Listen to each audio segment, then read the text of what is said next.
बधाई हो, खुशियाँ मनाने का दिन है।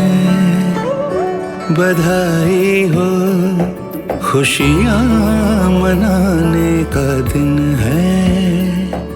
बधाई हो, खुशियाँ। शांति। आप सभी को सर्थ हमारा प्यार भरा नमस्कार। हमारे कीमती मोटिवेशनल चैनल में आइए आप सभी को ले चलते हैं एक नई चर्चा की ओर। इससे पहले हमारी तरफ से आप सभी को नूतन वर्ष की अनंत शुभकामनाएं।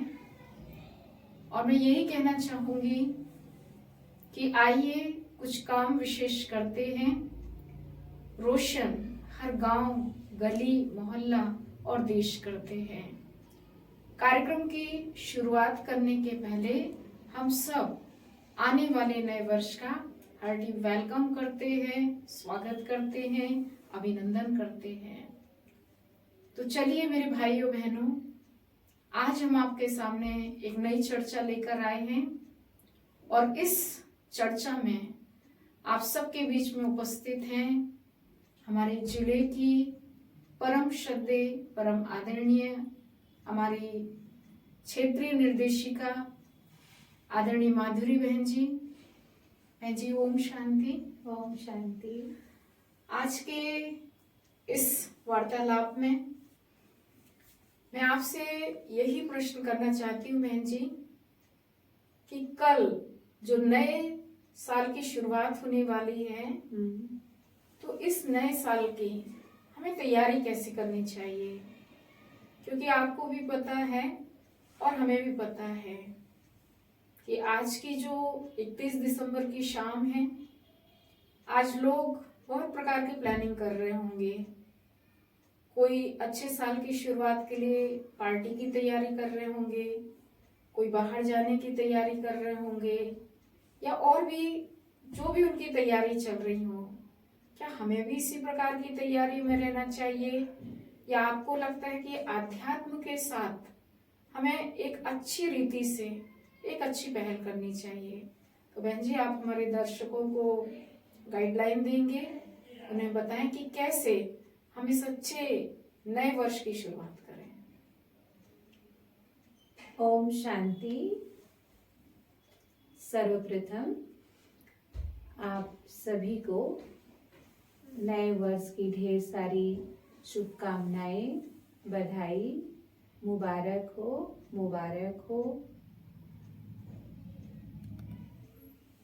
हमारे सामने 2022 एक एक दिन करके 365 दिन निकल गया।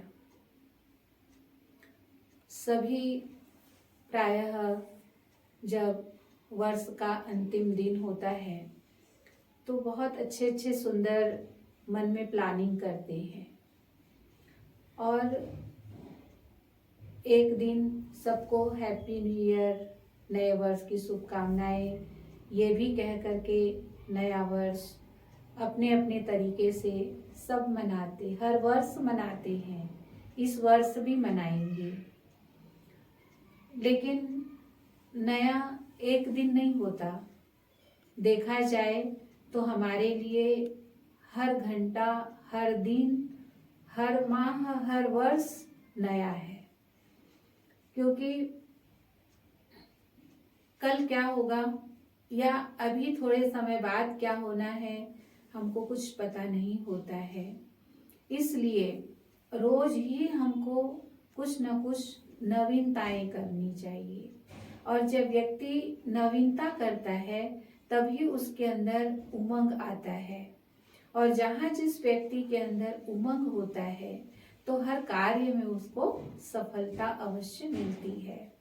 अगर सफलता नहीं भी मिलती है तो भी अपने उमंग, उत्साह को खत्म नहीं करना चाहिए, दोबारा उसको प्रयास करके और सफलता हासिल करनी है इस वर्ष। साथ साथ हम स्थूलता में तो बहुत सारी प्लानिंग करके कल नया वर्ष मनाएंगे, लेकिन साथ साथ आज के इस चुनौती भरी समय में आध्यात्मिकता बहुत बहुत बहुत आवश्यकता है। हर क्षेत्र में हर व्यक्ति को, हर उम्र के हर एक को आध्यात्मिकता की आवश्यकता है। आध्यात्मिकता कुछ दूसरी चीज नहीं है। आध्यात्मिकता हमारे अंदर जो अपने अंदर के गुणों को, अपने अंदर के पावर को जागृत करता है और हमें सदा उत्साहित रखता है। हमारे अंदर उस ईश्वर से मन को जोड़ करके और जो शक्ति भरता है, ऐसी चीज आध्यात्म, इसकी आज हम सबको आवश्यकता है। तो मैं तो यही कहूँगी कि हम सभी इस 2023 को आध्यात्मिकता के साथ और पूरा वर्ष में आध्यात्मिक जीवन के साथ हम जीवन बिताएं, तो हर कार्य हमारा बहुत सहज सुचारू हो जाएगा। ओम शांति। आपने बहुत अच्छी बात कही बहन जी कि आध्यात्मिकता ही एक ऐसा विषय है जिसे हर दिन, हर पल और हर घंटा हमें सफलता प्राप्त होगी।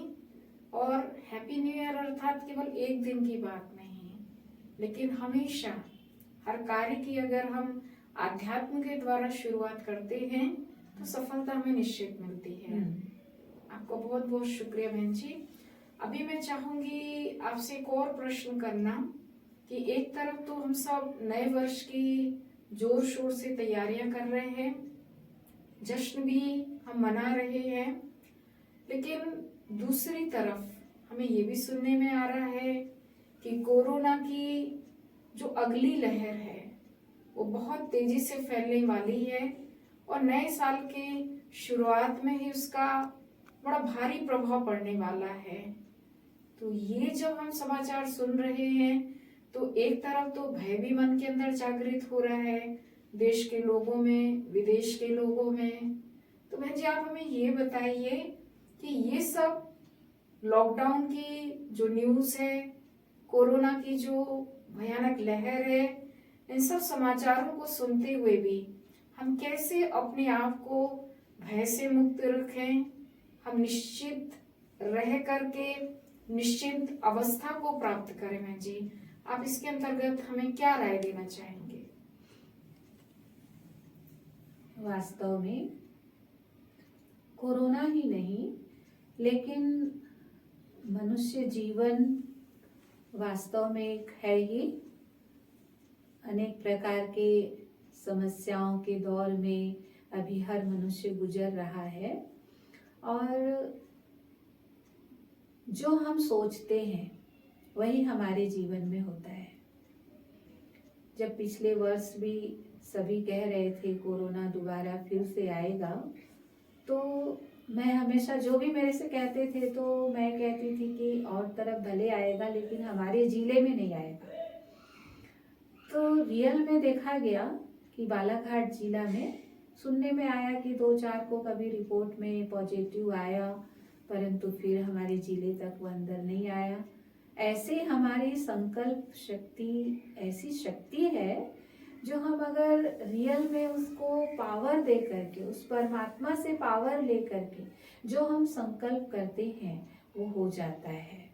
तो पहले ही हम सोचेंगे कि फिर से कोरोना आएगा, फिर से हमको बीमार करेगा और फिर से हम क्या करेंगे ना। तो भयभीत ना हो करके हमको दृढ़ संकल्प के साथ यही सोचना है कि अब कोरोना दोबारा नहीं आएगा। बाकी अगर आता भी है तो भी और भी तो बीमारियां आती हैं और हम इलाज कराते हैं और वो बीमारी ठीक हो जाती है।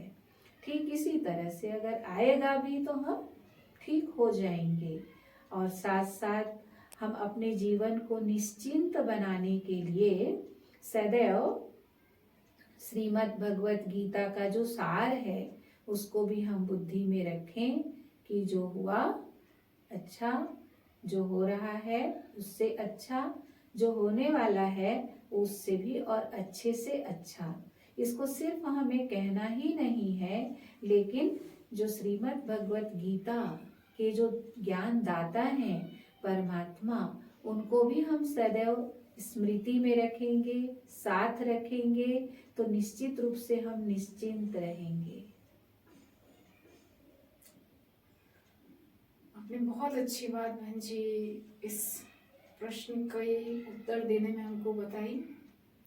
और सचमुच जीवन का यही सार है कि हमें किसी भी बात को लेकर के इतना सोचने की जरूरत नहीं है जितना हम सोच रहे हैं, क्योंकि कोरोना ही केवल एक ऐसी बीमारी नहीं है, आपने बताया, ऐसी अनेक समस्याएं, अनेक बातें जीवन में आ रही हैं और आ भी सकती हैं। लेकिन हम गीता के सार को जीवन में अगर अप्लाई करते हैं तो आपने कहा कि उससे भी हम निश्चिंत रह सकते हैं और अपनी स्थिति को अच्छा बना सकते हैं। सचमुच बहन जी आपने बहुत अच्छी बात हमारे बीच में रखी। अब मैं आपसे एक और बात करना चाहूंगी कि जो हमारा ये ब्रह्मा कुमारी परिवार है, जो पूरे साल भर विश्व की सर्व आत्माओं के लिए शुभकामनाएं, शुभ भावनाएं देने की सेवा करता है, साथ ही साथ वसुदेव कुटुंबकम की भावनाओं को भी आत्मसात करता है।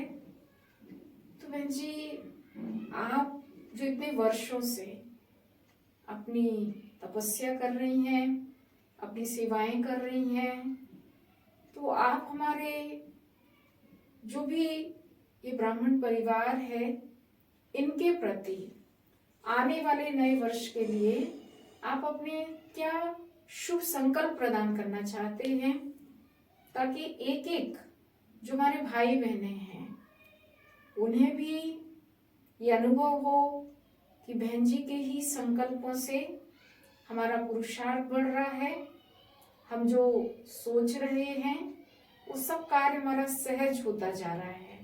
तो बहन जी ऐसी क्या शुभ भावनाएं आपके अंदर हैं जो सचमुच हम सब के अंदर से निकले कि ये सचमुच हैप्पी न्यू ईयर है, हम स्वस्थ रहें, स्वच्छ रहें, मस्त रहें।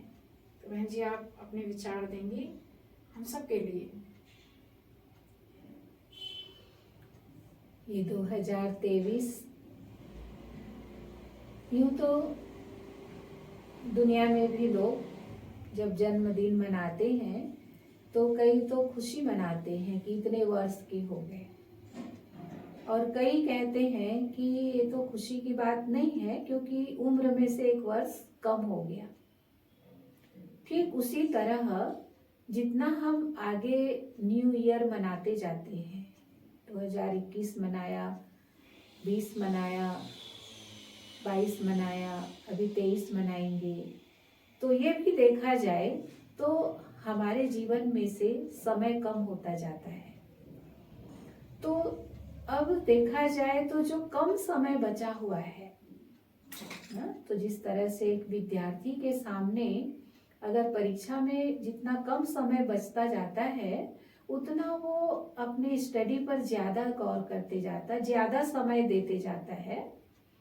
ठीक उसी तरह से अब हम सबको अपने इस जीवन के एक एक घंटे, एक एक दिन को हमें सफल करना है।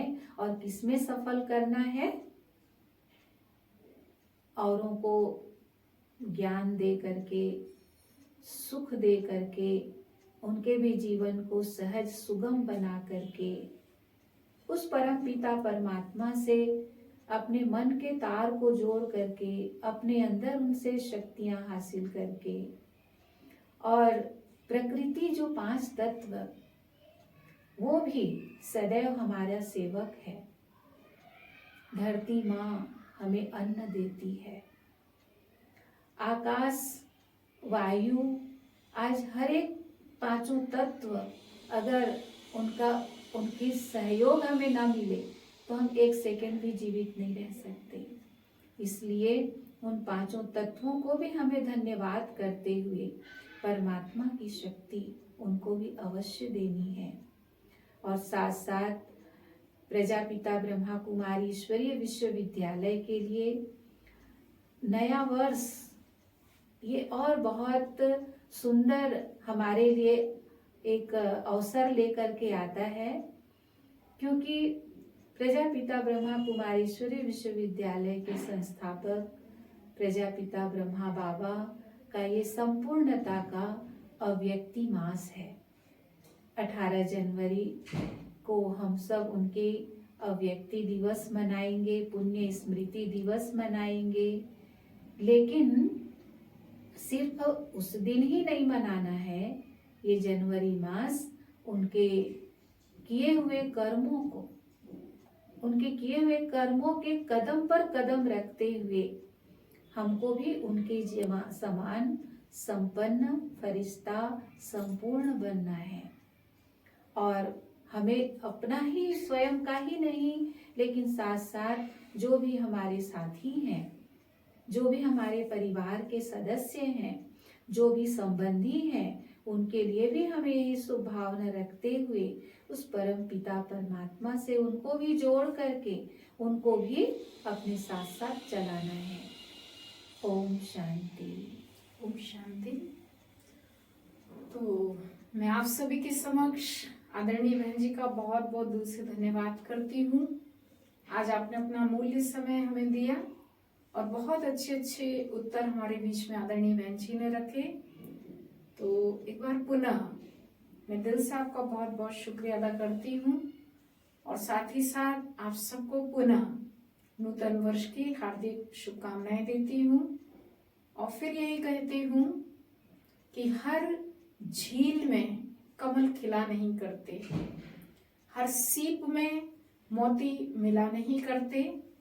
ये तो रहमत है उस परम पिता परमात्मा की हम सब पर, नहीं तो परमात्मा बैठ करके सबको पढ़ाया नहीं करते। तो ऐसी पढ़ाई जो पूरा साल हम सबको हैप्पी रखेगी, साल को सुखद रखेगी, साल को स्वस्थ रखेगी। तो मैं आप सबको पुनः मुबारक देती हूँ। फिर मिलते हैं आप सभी से इन्हीं शब्दों के साथ। ओम शांति और पुनः हमारा नमस्कार।